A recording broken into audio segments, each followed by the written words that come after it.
Disclaimer, ang kwentong ito ay kathang-isip lamang at hango sa mga alamat at paniniwala tungkol sa mga nilalang ng kababalaghan sa Pilipinas. Layunin nito ay magbigay aliw at kilabot. Anumang pagkakahawig sa tunay na tao, lugar o pangyayari ay hindi sinasadya. Sa bayan ng San Lorenzo, kilalang-kilala si Dra. Celina Ramirez bilang isang mahusay na siruhano. Marami siyang nailigtas na buhay at iginagalang ng lahat sa kanilang probinsya. Isang gabi ng malakas na bagyo, tahimik siyang nakaupo sa kanyang opisina, pinagmamasdan ang malakas na buhos ng ulan at ang kidlat na nagpapailaw sa madilim na langit. Iniisip niya na sana ay walang mangyaring aksidente sa gabing iyon. Ngunit taliwas sa kanyang dasal, biglang bumukas ang pinto ng ospital at nagdatingan ang ilang lalaki, pasan-pasan ang isang sugatang katawan. "Doktora! Tulungan niyo po siya!" Malubha ang lagay, sigaw ng isa sa mga nagdala. Agad silang nagtungo sa emergency room. Nahulog ang mata ni Dra. Celina sa katawan ng pasyente, lalaki, malaki ang pangangatawan, at halos balot ng dugo. Ngunit kakaiba ang mga sugat. Ang mga hiwa at kagat ay tila hindi gawa ng tao o normal na aksidente. Para bang may mabangis na hayop na umatake sa kanya. Habang ini-examine niya ang katawan, napansin niyang kakaiba ang kulay ng dugo, mas matingkad at may amoy na matapang na parang metal at asupre. Napakunot ang noo ng doktora. Sa kanyang tabi, nagbubulungan ang mga nurse. "Dok, baka hindi siya ordinaryong tao," bulong ni Nurse Eliza. "Ano nang ibig mong sabihin?" tanong ni Dra. Celina habang patuloy ang pagsusuri. "Aswang daw po yan, doktora, siya raw ang kinatatakutan sa kabilang baryo." Napahinto sandali ang doktora. Hindi siya naniniwala sa mga alamat o kwentong baryo. Para sa kanya, lahat ng sakit at sugat ay may paliwanag na medikal. Ngunit hindi maikakaila na kakaiba talaga ang anyo ng sugatang nasa kanyang harapan. Hindi bale kung ano siya. Pesyente siya ngayon at tungkulin kong iligtas siya, mariin niyang sagot. Kahit nanginginig sa takot, nagsimula siyang maghanda para sa operasyon. Inutusan niya ang kanyang staff na ihanda ang operating room, ngunit ilang nurse ang umatras. Ayaw nilang lumapit dahil baka raw kapag nagising ang sugatang lalaki ay umatake ito. Naiwan lamang si Nurse Eliza at dalawang interns na halos nanginginig din sa kaba. Habang inililipat nila ang pasyente sa mesa ng operasyon, biglang dumilat ang mata nito sandali, mapula, parang mata ng hayop na galit. Napasigaw ang isa sa interns at muntik nang mahulog ang gamit. Ngunit agad din napapikit muli ang sugatang lalaki, tila nawalan ng ulirat. Ramdam ni Dra. Celina ang bigat ng sitwasyon. Isang bahagi ng kanyang isip ang nagsasabing tumakbo na, naiwan na ang pasyente. Ngunit mas nangingibabaw ang kanyang sinumpaang tungkulin bilang manggagamot. Kung hindi niya ito operahan, siguradong mamamatay ito sa sobrang dugo na lumalabas sa kanyang katawan. Dahan-dahang huminga ng malalim ang doktora, hinawakan ang bistor, at nagsabi, "Wala nang atrasan. Simulan na natin ang operasyon."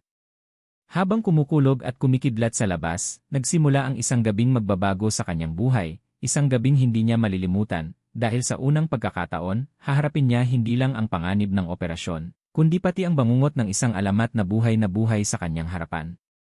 Matapos ang pag-aabot ng pasyente sa operating room, hindi agad nagkaroon ng katahimikan ang buong ospital. Ang mga boses ng ilang nurse at intern ay naghalo sa malakas na pagmumulat ng mga ilaw at tunog ng makina.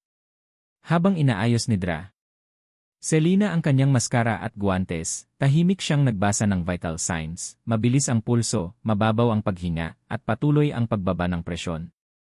Kinakailangan agad ang operasyon o tuluyang mawawala ang pasyente.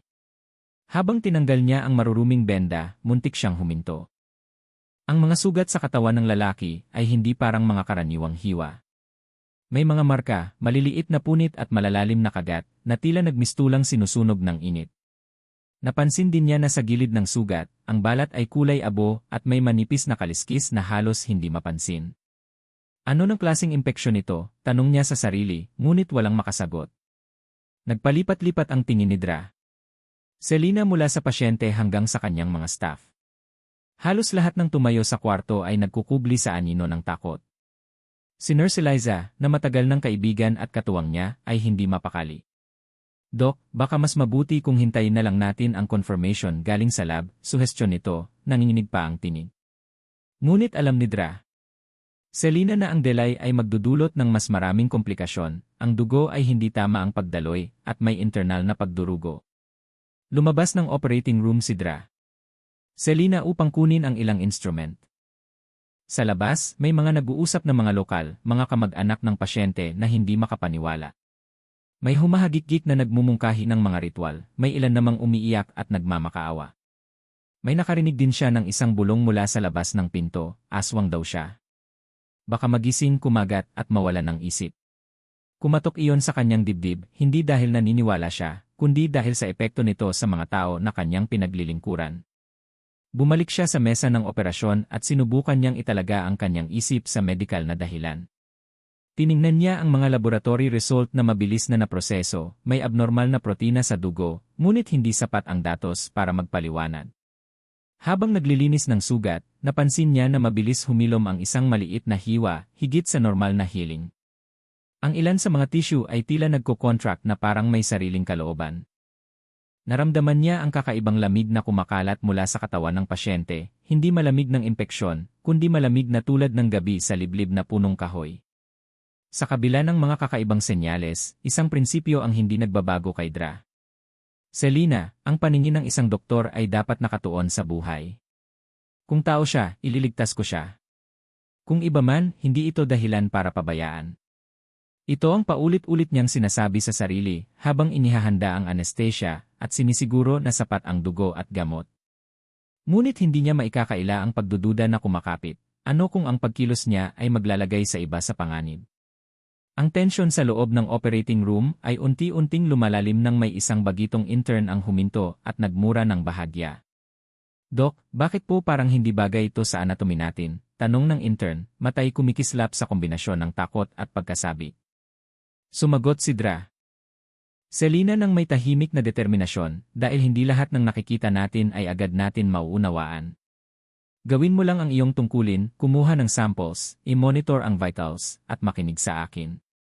Ipinasok niya ang kanyang kamay sa loob ng gloving box na parang itinulak ang sarili sa gitna ng unos.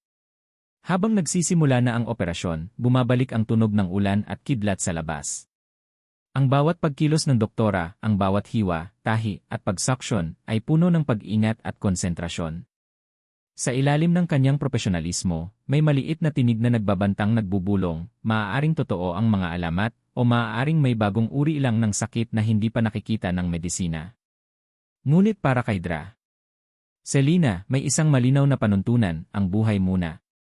Kaya kahit anong sabihin ng iba, pinili niyang ipagpatuloy ang pagsisikap na iligtas ang taong nasa kanyang harapan. Sa katahimikan ng operating room, tanging ang ugong ng makina at ang tunog ng ulan sa bubong ang maririnig. Nakaposisyon si Dra. Selina, nakatutok sa pasyente, habang ang kanyang maliit na team ay nakapaligid, halatang tensyonado. Sa kabila ng kaba, pinilit niyang manatiling kalmado. Scalpel, mahina ngunit matatag niyang utos, at iniabot ito ni Nurse Liza na nanginginig pa ang kamay. Dahan-dahan niyang inilapat ang bistor sa balat ng pasyente. Ngunit halos mapabitaw siya nang biglang mapansin na kakaiba ang resistensya ng balat, makapal, parang may halong hibla ng hayop. Nang tuluyan itong mabuksan, nagulat siya. Ang mga laman loob ay hindi karaniwang itsura. Ang atay ay mas malaki at kulay abong halos itim, ang mga ugat ay parang nagsusulak ng madilim na dugo na halos naglalabas ng usok. Dok, ano to? Bulong ng isang intern, halos madurog ang boses. Ano man ito, trabaho natin ang ayusin. Huwag kayong titigil, madiin na sagot ng doktora. Habang pinapasok ang suction, napansin niyang kakaibang makapal ang dugo, malagkit, halos kumakapit sa instrumento. Ilang ulit siyang nagpalit ng suction tube dahil mabilis itong barado. At ang higit na nakakakilabot, sa tuwing nililinis ang isang sugat, ilang segundo lamang ay muling nagsasara ang laman, parang kusang naghihilom. Hindi posible ito, bulong niya sa sarili. Ngunit hindi niya ipinahalata sa mga kasama dahil baka matuluyan na silang umatras.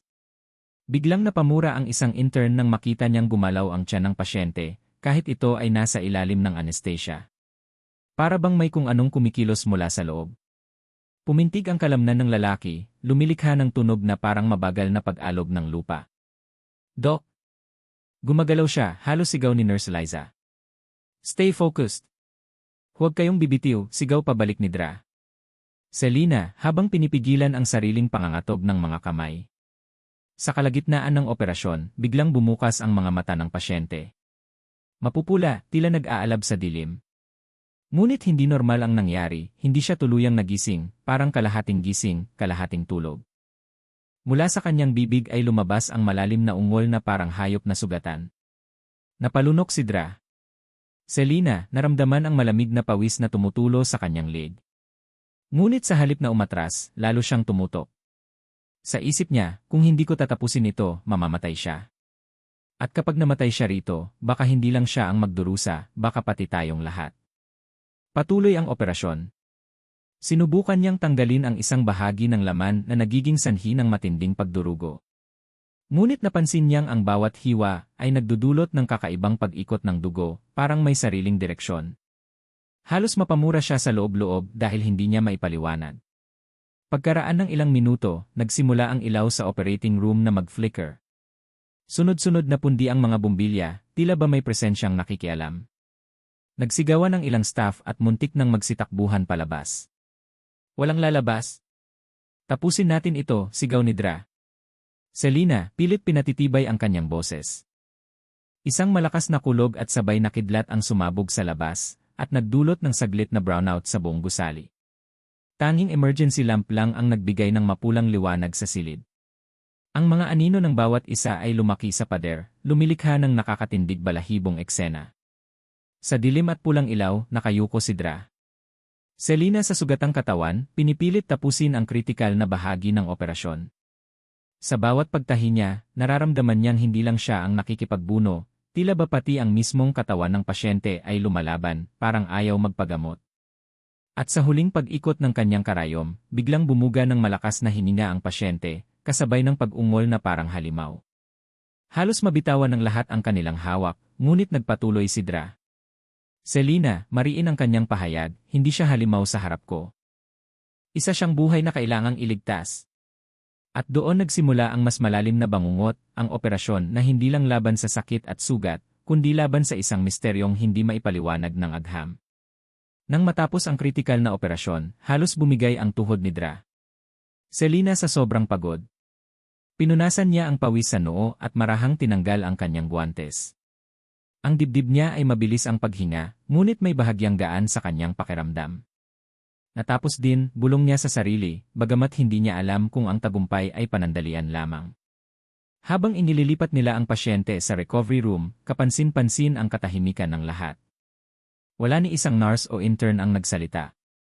Ang kanilang mga mata ay nagtataglay ng parehong tanong, anong ba talaga ang nasa harap natin? Habang nakahiga ang lalaki sa kama, napansin nilang mabilis na bumalik ang kulay ng kanyang balat. Ang sugat na tinahi ni Dra. Selina ay tila mas mabilis humilom kaysa sa karaniwang pasyente. Ngunit higit sa lahat, kakaiba ang paghinga nito, malalim, parang may kasabay na alingaungaw sa bawat hinga.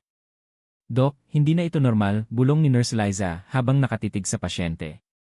Hindi tayo nandito para maghusga. Pasente siya, at ginagawa lang natin ang tungkulin natin, mariing sagot ng doktora, bagamat ramdam niya rin ang malamig na takot na gumagapang sa kanyang batok. Bigla na lamang kumurap ang mga ilaw. Sunod-sunod na pundi ang mga fluorescent bulb hanggang sa tuluyang mag-blackout ang buong ospital. Tanging mga emergency lamp na kulay pula ang naiwan, at nagbigay ito ng nakakatindig balahibong anino sa bawat dingding. Ang bawat paghinga ng pasyente ay mas lumakas, mas bumigat. At saka ito nagmulat ng mata. Hindi ito basta pagdilat, parang biglang nagningas ang pula sa kanyang mga mata, tila nag-aalab na karbon. Ang hangin sa silid ay tila lumamig, at may mabahong amoy na parang pinaghalong dugo at asupre ang biglang kumalat. Dok, gumising siya, nanginginig na sabi ng intern habang dahan-dahang umaatras. Ang lalaki ay hindi kaagad bumangon, ngunit ang kanyang ulo ay dahan-dahang lumingon kay Dra. Selina. Ang kanyang tingin ay matalim, parang tumatagos sa kaluluwa. Sa loob ng ilang segundo, walang kumilos. Tanging ang tunog ng malalim na paghinga nito at ang kalabog ng ulan sa bubong ang naririnig. Biglang bumangon ang pasyente, napakabilis, halos hindi makita ng mata. Umangat siya mula sa kama na parang walang sugat, walang kahinaan. Ang kanyang katawan ay nakayuko, ang mga daliri humaba na parang kuko ng mabangis na hayop. Diyos ko, bulong ng isa sa mga nurse bago ito sumigaw at halos tumakbo palabas ng silid. Ngunit nanatili si Dra. Selina, kahit ang kanyang puso ay kumakabog ng malakas. Pinilit niyang kontrolin ang kanyang boses, kahit nanginginig, kalma ka lang, hindi ka namin sasaktan. Gagamutin ka namin. Lumingon ang lalaki sa kanya. Sa halip na umatake, bigla itong naglagay ng kamay sa kanyang tiyan, sa mismong parte ng operasyon. May munting ngiti sa kanyang labi, ngunit ito ay hindi ngiti ng pasasalamat, parang ngiti ng isang nilalang na may nalalaman na hindi nila alam. Doktora, mahina ngunit malalim ang boses nito, parang nagmumula sa kailaliman ng lupa. Iniligtas mo ako pero hindi mo alam kung sino ang niligtas mo. Bago pa man makasagot si Dra. Selina, nagsimulang manginig ang ospital. Parang may malakas na puwersa mula sa labas.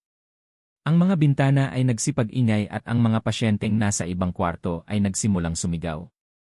Naramdaman ng lahat, hindi sila ligtas. Ang pagbabalik ng lalaking ito ay hindi simula ng paggaling, kundi simula ng isang mas malaking panganib. At sa dilim na bumabalot sa buong ospital, isang mapulang titig ng nilalang ang nagsabing, ang bangungot ay magsisimula pa lamang. Tahimik ang buong silid, tanging ang malakas na pagtibok ng puso ni Dra. Selina ang naririnig niya sa sarili. Ang lalaking kanina lamang ay pasyente sa ilalim ng matinding operasyon, ngayon nakaupo ng tuwid sa kama, nakayuko at tila nag-isip ng malalim. Ang kanyang mapupulang mata ay unti-unting kumalma, ngunit nananatili ang kakaibang ningning na nagdudulot ng kilabot sa lahat ng nakakasulyak. Doktora, muli nitong binigkas, mas malinaw na ngayon, at ang boses ay may bigat na parang umuugong sa bawat sulok ng silid. Aswang, ang mismong salitang kinatatakutan sa baryo, ngayon ay siya mismong nagmula sa kanyang bibig. Sa kanyang isip, pinaglabanan niya ang dalawang bagay. Una, ang katotohanang nakaharap niya ang isang nilalang na hindi saklaw ng kanyang propesyon, at pangalawa, ang bigat ng sinumpaan niyang tungkulin bilang manggagamot. Kung totoo ang sinasabi mo, bakit hindi ka nalang lumayo? Bakit ka nagtatago sa mga tao? Tanong niya, halatang nagpipigil ng kaba. Lumingon ang lalaki sa kanya, ang mga matay tila humihingi ng awa. Dahil hindi ko kayang pabayaan ang aking pamilya. May anak ako. May asawa. At kung hindi ko ipagtatanggol sila, kukunin sila ng mas mababangis na halimaw. Nakatakda kaming mamatay kung hindi kita nakilala. Sumingit si Nurse Eliza, nanginginig, Dok, huwag mong paniwalaan yan. Aswang yan. Nililinlang ka lang. Kapag nagtiwala ka, baka pati tayo madamay. Ngunit si Dra. Selina ay nanatiling nakatitig sa nilalang. Sa kanyang mga mata, hindi niya nakita ang ganap na kasamaan, kundi isang nilalang na sugatan, takot, at desperado.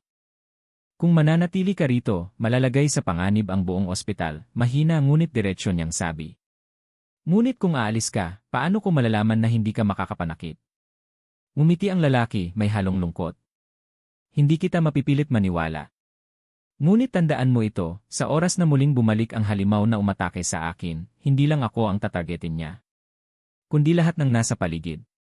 Sa puntong iyon, napagtanto ni Dra. Selina na ang kanilang laban ay hindi pa tapos. Ang operasyon na kanyang isinagawa ay hindi pagtatapos ng kalbaryo, kundi simula ng isang mas malaking kapahamakan. At sa dilim na bumabalot sa ospital, narinig nilang muli ang malakas na alulong mula sa malayo, hudyat na may paparating na mas mabangis na nilalang. Pagkatapos ng gabi ng pag-aalaga kay Rogelio, napansin ni Dra. Clarice ang kakaibang katahimikan ng bahay. Karaniwang humihingi si Rogelio ng tubig o gamot tuwing madaling araw, ngunit sa pagkakataong iyon, mistulang mahimbing itong natutulog. Subalit, bandang 3:00 ng umaga, muling narinig ni Dra. Clarice ang kaluskos, pero hindi ito nagmula sa silid ng pasyente, kundi sa labas ng kanyang bahay. Lumapit siya sa bintana at nakita ang isang matandang babae na nakatayo sa ilalim ng malaking puno ng mangga. Ang itsura nito ay payat, may mahahabang kuko, at namumula ang mga mata. Kinilabutan siya, ngunit nanatili siyang tahimik upang hindi mahalata. Napansin niya ring tila nakatingin ang matanda sa direksyon ng silid ni Rogelio, animoy may hinihintay. Kinabukasan, nagpa siyang kausapin si Rogelio ng masinsinan. Rogelio, wika niya habang pinapalitan ang benda sa tiyan nito, sabihin mo sa akin ang totoo. Sino ba talaga ang sumaksak sa'yo? At bakit parang may sumusunod sa'yo rito? Huminga ng malalim si Rogelio at tumitig sa kanya. Kita sa mga mata nito ang pagod at bigat ng kalooban. Doktora, hindi mo maintindihan, Anya. Pero wala na akong ibang mapagkakatiwalaan kaya aminin ko na. Isa akong aswang. Nabigla si Dra. Clarice, muntik nang mabitawan ang mga gamit sa kamay. Ano, bulalas niya? Nagbibiro ka ba? Ngunit mariin ang pagkakasabi ni Rogelio, puno ng lungkot at pagsisisi. Hindi ako namili na maging ganito. Isinumpa ako noong bata pa ako. May mga oras na hindi ko mapigilan ang sarili kong manghina at maghanap ng dugo. Pero nanumpa ako sa sarili ko na hindi ko kailanman sasaktan ang inosenteng tao. Ang dahilan kung bakit ako nasaksak ay dahil nahuli akong lumalapit sa isang patay na hayop. Akala nila tao ang balak kong kainin. Dahil sa kanyang propesyon bilang doktor, sanay si Clarice sa mga paliwanag na may basehang siyentipiko. Kaya't kahit takot at pagdududa ang nangingibabaw sa kanyang damdamin, pinilit niyang maging kalmado. Kung totoo ang sinasabi mo, bakit ka pa nagpagamot sa akin? Hindi ba delikado na malaman kung isa kang aswang? Tumulo ang luha ni Rogelio. Dahil pagod na ako, doktora. Pagod na akong ituring na halimaw. Gusto ko lang gumaling at mabuhay ng normal kahit sa huling pagkakataon. Natigilan si Clarice. Sa kanyang puso, naramdaman niya ang kaunting awa. Hindi na niya alam kung dapat ba siyang maniwala o ituring itong isang baliw na pasyente. Ngunit ang malamlam na tingin ni Rogelio ay nagsasabing totoo ang lahat. Kung gayon, wika niya, ako'y tutulong sa iyo pero kailangan mong mangako. Hinding-hindi ka mananakit ng kahit na sino. Tumango si Rogelio at muling napapikit sa pagod. Ngunit sa loob ni Dra. Clarice, nagsimula ang mas malalim na takot dahil alam niyang hindi siya nalang basta doktor na gumagamot sa isang pasyente.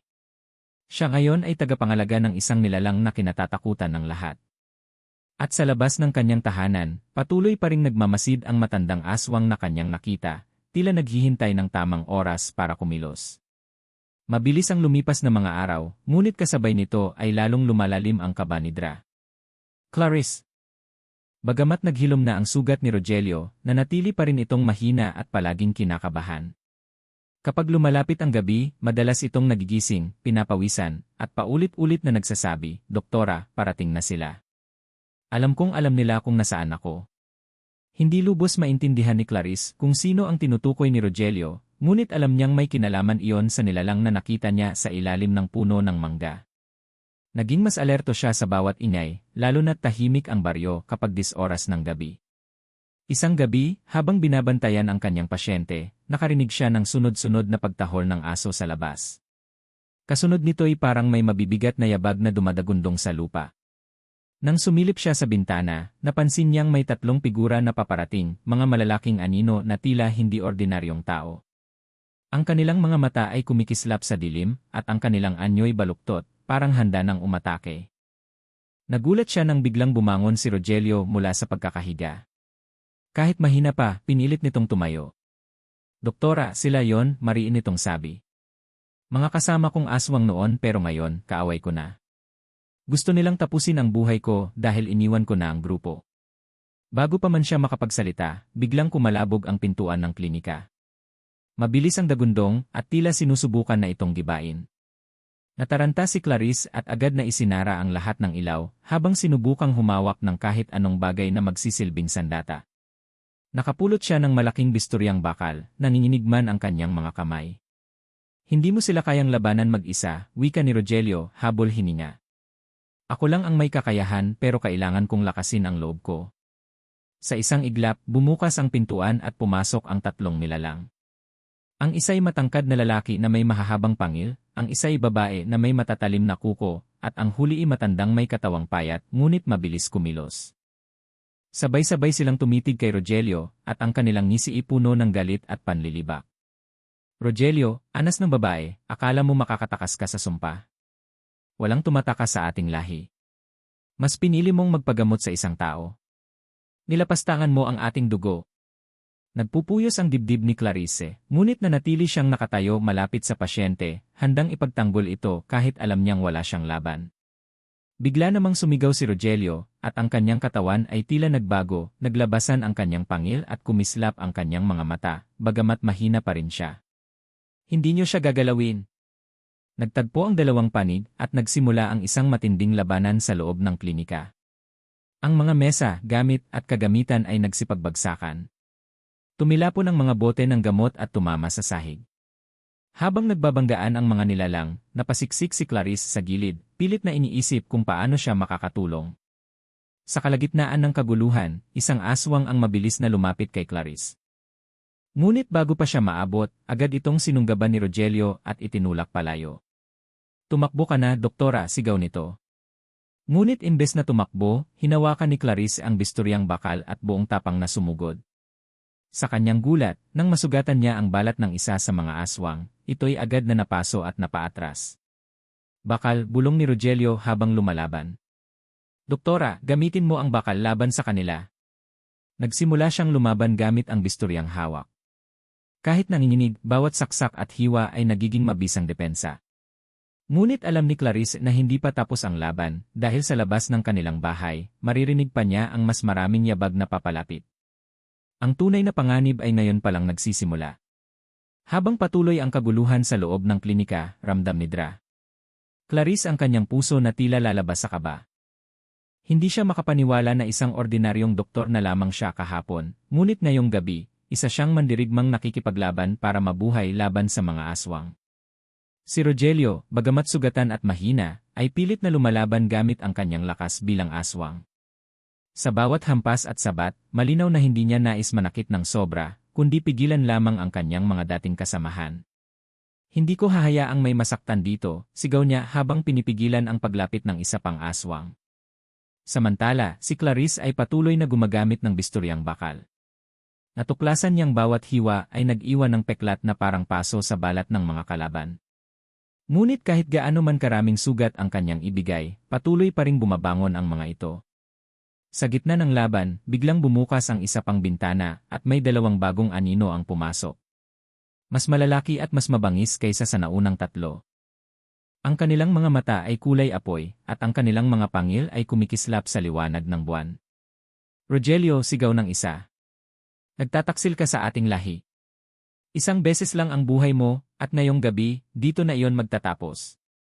Napaatras si Rogelio, at alam niyang hindi niya na kayang sabayan ang kanilang lakas. Mabilis siyang lumapit kay Clarice at hinawakan ang kamay nito. "Doktora, kailangan mong mamili," mariin niyang sabi. "Kung mananatili ka rito, baka ikaw ang unang mapahamak. Ngunit kung aalis ka, baka may pagkakataon ka pang mabuhay." Napaluha si Clarice, nanginginig ang buong katawan. "Paano naman ikaw? Hindi kita kayang iwan, Rogelio. Isa kang pasyente ko. Isa kang tao, o kahit ano ka pa, may karapatan kang mabuhay." Habang nagtatalo sila, isa sa mga aswang ay biglang sumugod. Sa isang iglap, mabilis na itinulak ni Rogelio si Clarice palayo, at siya mismo ang tumanggap ng malakas na hampas. Tumilapon siya at bumagsak sa sahig, duguan at halos wala ng lakas. "Hindi," sigaw ni Clarice, agad na lumapit sa kanya. Ngunit bago pa siya makagalaw, mabilis na umikot ang mga aswang upang palibutan sila. Para bang wala ng takas. Ang kanilang mga mukha ay puno ng galit at puot.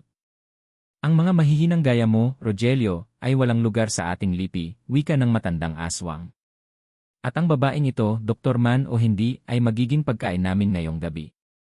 Ngunit sa kabila ng lahat, pilit pa ring nagsalita si Rogelio. Hindi ko kayo hahayaang saktan siya." At sa huling lakas na natitira sa kanya, bigla niyang sinunggaban ang isa sa mga aswang at kinagat ito ng malalim, dahilan para magsisigaw sa sakit ang kalaban. Gamit ang pagkakataong iyon, muling hinugot ni Clarice ang bisturyo at buong tapang na sinaksak ang isa pa sa leg. Nabalot ng dugo at alingawngaw ng sigaw ang buong silid. Ang hangin ay mabigat at ang pakiramdam ay parang ang mismong oras ay huminto. Ngunit kahit nakagawa sila ng pinsala, alam ni Clarice at Rogelio na hindi pa tapos ang laban. Ang mga aswang ay dumarami at ang bawat minuto ay nagiging mas mapanganib. At ngayong parehong sugatan at pagod ang dalawa, nakasalalay ang lahat sa isang huling desisyon, isang pagsubok sa pagitan ng buhay at kamatayan. Mabigat na ang hangin sa loob ng klinika. Ang amoy ng dugo at pawis ay humalo sa malamig na ihip ng hangin na pumapasok sa basag na bintana. Habang napapalibutan sila ng mga aswang, pakiramdam ni Dra. Clarice ay natigil ang oras, para bang anumang galaw ay magiging huli na. Si Rogelio, halos wala ng lakas, ay nakasandal sa dingding. Nanginginig ang kanyang mga kamay, ngunit ang kanyang mga mata ay nagliliyab ng tapang. Doktora, ito na ang wakas. Hindi mo na kailangang sumabay pa sa akin. Ngunit mariing umiling si Clarice, hawak ang bisturyong may bahid na ng dugo. Hindi kita iiwan. Pasyente kita, Rogelio. Hanggat humihina ka, may tungkulin akong ipaglaban ka. Nagsimulang humakbang palapit ang mga aswang, mababagal ngunit puno ng kasiguraduhan. Ang kanilang mga mata ay kumikislap sa dilim, at ang kanilang ngisi ay nagbabadya ng kamatayan. Ngunit bago pa tuluyang sumugod ang mga ito, biglang may narinig silang kakaibang ugong mula sa itaas. Sa isang iglap, isang malakas na liwanag ang bumalot sa paligid, ang liwanag ng araw na dahan-dahang sumisilip sa bukang liwayway. Napaatras ang mga aswang, sumisigaw sa sakit habang tinatamaan ng unang sikat ng araw ang kanilang balat. Ang ilan ay nagmamadaling lumabas, ang iba naman nagiging abo at naglalaho sa harapan ng kanilang mga mata. Habang nagaganap iyon, hinawakan ni Rogelio ang kamay ni Clarice. Doktora, salamat. Kung hindi dahil sa tapang mo, matagal na akong patay. Pero ito na ang huling pagkakataon ko. Anong ibig mong sabihin? Tanong ni Clarice, nangingilid ang luha. Ngumiti si Rogelio bagamat mahina. Kapag tinanggihan mo ang dugo ng iyong sariling lahi, mabubura ka sa mundo. Isa itong sumpa na matagal ko nang tinanggap. Ang pagtulong mo sa akin ay nagbigay sa akin ng dahilan para piliin ang tama, kahit huli na. At sa pagbagsak ng huling aswang sa lupa, dahan-dahan ding pumikit si Rogelio. Ang kanyang katawan ay unti-unting naglaho, para bang abo na tinatangay ng hangin. Sa likuran nito, naiwan lamang ang kanyang damit at isang maliit na anting-anting na tila naglalabas ng banayad na liwanag. Naiwan si Clarice na nakaluhod, hawak ang anting-anting. Tumulo ang kanyang mga luha, hindi lamang dahil sa pagkawala ng isang pasyente, kundi dahil sa pagkawala ng isang taong nagpakita ng tunay na pakikipaglaban para sa kabutihan, kahit isa itong nilalang na kinatatakutan ng marami. Nang dumating ang mga kapitbahay kinabukasan, nadatnan nilang wasak ang klinika. Ngunit hindi na sinabi ni Dra. Clarice ang buong katotohanan. Ang kanyang isinalaysay ay isang pag-atake ng mga magnanakaw na pinilit niyang ipagtanggol ang sarili. Walang nakakaalam sa totoo maliban sa kanya. Ngunit tuwing titignan niya ang anting-anting na naiwan ni Rogelio, alam niyang hindi iyon katang-isip. Totoong nakasalamuhan niya ang isang aswang na pinili ang tama. At mula noon, isinumpa ni Dra. Clarice na ipagpapatuloy ang kanyang propesyon hindi lamang para sa tao, kundi para rin sa mga nilalang na pinipili ang kabutihan sa kabila ng kanilang sumpa. Sa wakas, natapos ang kanyang bangungot. Ngunit sa kaibuturan ng kanyang puso, nanatiling buhay ang alaala ng doktorang minsang nagsagawa ng operasyon sa isang aswang, at ng aswang na piniling maging tao sa huling sandali ng kanyang buhay.